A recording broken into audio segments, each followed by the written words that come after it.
Hey guys, I'd like to just make a brief video on how I got started in hydroponics. Basically we had a hot water system we could not sell. I decided it's a good insulated, rather large reservoir. Why not use it as a reservoir? So I put on a large bit of a poly pipe.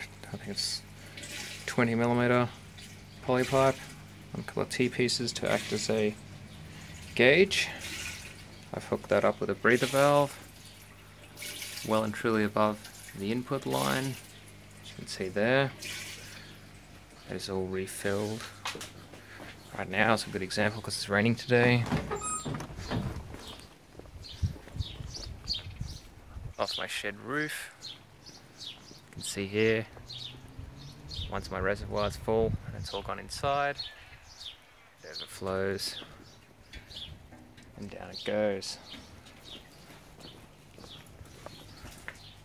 Water comes in here, across the shed and into the reservoir. At that point on the inside here, there's a floating ball valve.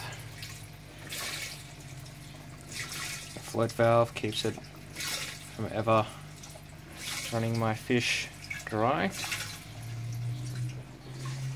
Of course, as every aquaponics system usually has, running a timer which pumps water up here into a trickle filter or a fractioner. Can extend the system later. Comes out of this, goes along to each grow bed. Each grow bed I can adjust the nutrients. Got my boring windows there, you can see we have puppies outside, staying nice and dry.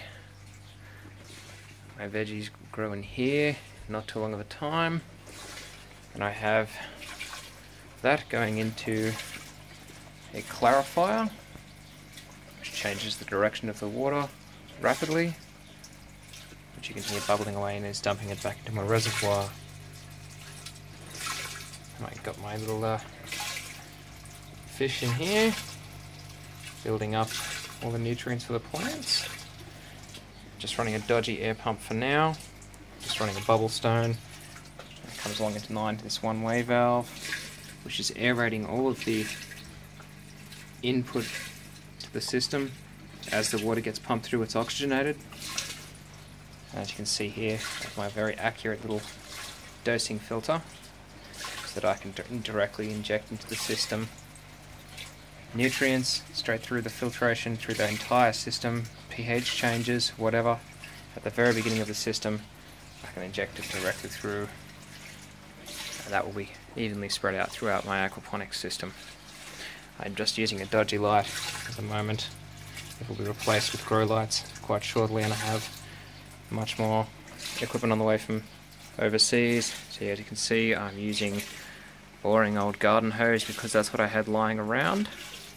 But at a later date, I'll post another video once I've updated everything and I'm not running everything so cheaply.